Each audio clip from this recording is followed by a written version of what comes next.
He's knocked out a lot of good heavyweights. If he knocks out heavyweights, he can knock out Daniel Cormier. But I don't know. I mean, DC. Listen, both of these guys are going to make a ton of money, and I think it's going to be an amazing fight.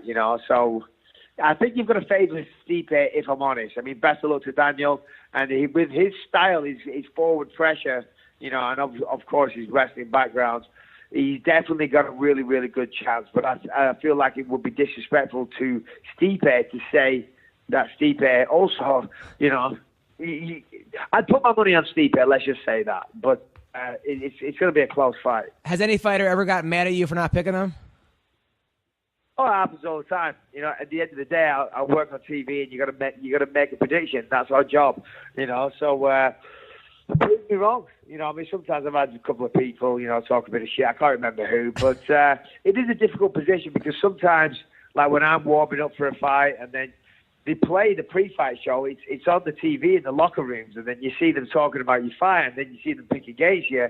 You're like, holy shit, and it kind of injects a bit of negative energy into the room. So I don't like to do that because I don't want to send negative energy to any fighters, while they're about to go out there and we're sitting here at a desk in Los Angeles, right, with a nice suit on and talking shit about their performances, so you got to be respectful. But at the end of the day, as I say, we are there to make predictions.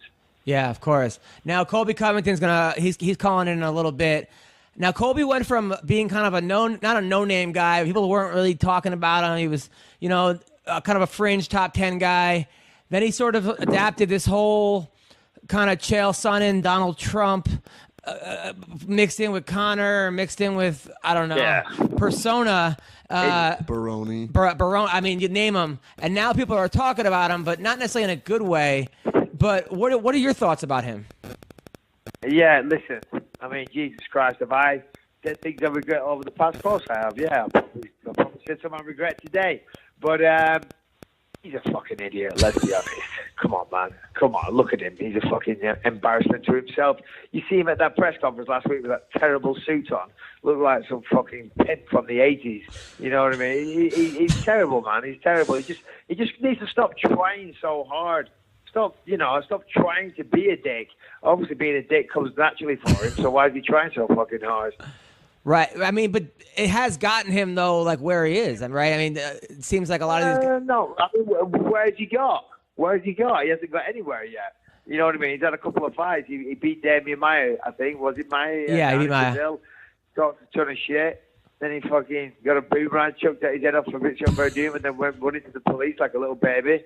You know what I mean? That was ridiculous. He hasn't got anywhere yet. He's sitting at that press conference and talking shit. He's trying so hard to be like Conor McGregor. It's listen, I don't want to sit here and talk shit, but you asked me the question. No, well, what I don't like about, look, I've known Colby. What I don't like about Colby is when you go, Brazilians, you're a bunch of filthy animals, a shithole. Then you're insulting people for no reason. It's one thing to insult the person you're fighting, right? Like, you're an idiot, you're an asshole, fuck you, I don't like you as a person. When you start getting into, like, race and gender, then it's just like, come on, man. No, absolutely, 100%.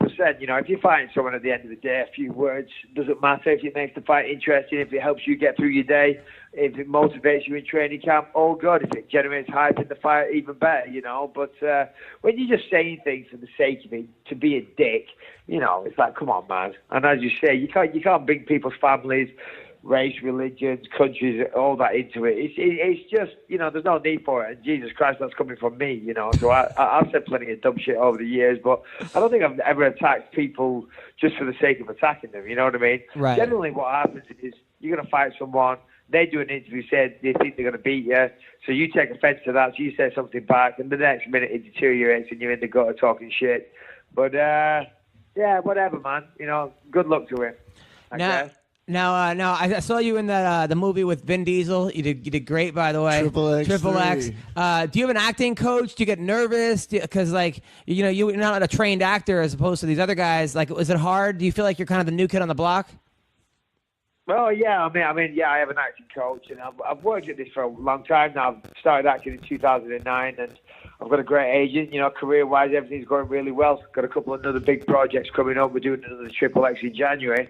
But yeah, man, of course, I'm not a trained actor, far from it. So definitely some car crashes. Wait, like I do a lot of auditions these days, and you know, when I first started auditioning, Jesus Christ, man, they were terrible. They were so bad, so bad. But you know, fortunately, over the years, I've learned, you know, trial and error, I guess. You know, eventually I did some acting classes, signed up to some group classes in LA, and now I have a private coach. So yeah, you know. I thought you were great. Honestly, I thought he was It's awesome. like anything, you got to work at it. You know what I mean? dude, I watched it on an airplane and I was like, holy shit. Like, first of all, if I didn't. Triple X3 on an airplane? Yeah. No, you got to watch it again without all the censoring. But I was like, you know what, man? Like, you fit right in. You actually stood out as like one of the better actors on that. And you killed it, man. You absolutely killed it. Well, thank you very much. Yeah, you know, I do really enjoy it. I mean, I was just down in Atlanta a couple of weeks ago. I just filmed an episode of MacGyver. You know, so I'm keeping pretty busy. My agent's doing a great job, you know. So we got big plans, but it's like anything, you got to work at it. But I do really enjoy it. I remember the first time I did a movie. It was 2009. It was an MMA movie called Beatdown. And I was like one of the fucking leads in it. I've never acted a day in my life. I was terrified. But I really, really enjoyed it. And then I got good feedback of the director and stuff. He, you know, thought I had a future and whatnot. So I got myself an agent, and it just kind of went from there. You know, but I do really, really enjoy it. Of course, I've done martial arts since I was 8 years old, so I like to do all the action stuff. It's fun, choreographing fight scenes, and then carrying them out, doing them on camera, and then actually acting as well. It's a lot of fun. I never thought I'd hear myself saying that, but I do. I am quite passionate about it. He had a line in Triple X3 that basically sums up his entire fighting career, and I love it. What was I'll it? never forget this. I think it was like near the end of the movie, and he goes, "You know me, wind me up and point me in the right direction." And I think like that's kind of like his whole career. It's just like wind him up. Here you go. This is who you're fighting. You got 8 weeks to promote, and then he just goes out there and fucking win or lose, just kills the guy. Like, Yeah, absolutely. I love it. That's actually pretty good. Yeah, you're right. I guess that is kind of my career. Yeah, thank you. So what's the podcast you have? Yeah. So I do Believe You Me, and generally when I'm doing it, I'm a little more energetic than I am now. I don't know what's wrong with me. I've just come home and super tired. So I'm here in Arizona by myself, and everyone's out by the pool and all this. I'm fucking led in my bedroom. You're an old man. It's like a 60-year-old man. You know what I mean? Like a retired old man. But I just thought, I'm a little nap. You know what I mean? So I love it. Most people are out partying or doing whatever. I'm led in my bedroom. But yeah, so I do a podcast called Believe You Me, and that's with Luis J. Gomez, and you know you get that on iTunes, all the usual suspects, Google Play, blah blah blah blah blah. Yeah, you know, of course it's MMA driven, but we talk about whatever. Luis is a stand-up comedian from New York, absolutely hilarious. You know him, man. Yeah, he's awesome, yeah, between hilarious. the two of us, we have a good laugh, man. So if your listeners want a good laugh, check it out. Believe You Me. I gotta say, man, when you came to my show, I was so honored. And then at the end, we hung out. Me, you, it was my wife, your wife, and I was putting away chairs, and you were helping me put away chairs in this little dive bar. And I'm like, and you were the champion of the world, helping me put away chairs at the bar. And I'm like, there's little things like that that really, I was like, holy shit.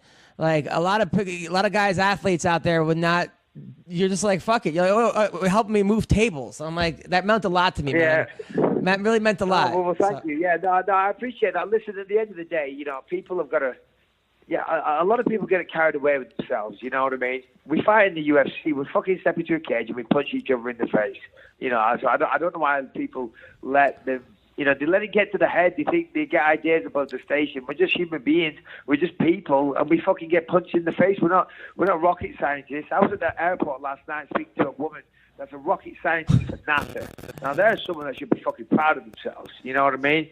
We're fucking knuckleheads. You know what I mean? It's great, and people enjoy it and this and that. But let's keep it in perspective and remember what it is, what we do.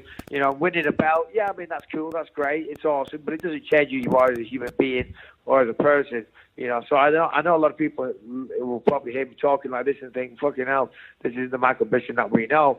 But the Michael Bisping that you probably do know is when I'm promoting a fight and I've got an opponent coming up, you know. At the end of the day, we're just, you know, yeah, I see some people in the UFC, I'm not going to say any names, but they let it go way to the head, man, and they think the shit don't stink, which is ridiculous.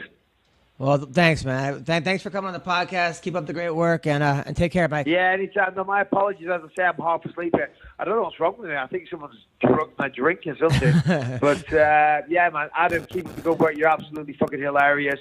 That night at the Dime Bar, you were, you know, fantastic, man, always. So, yeah. No,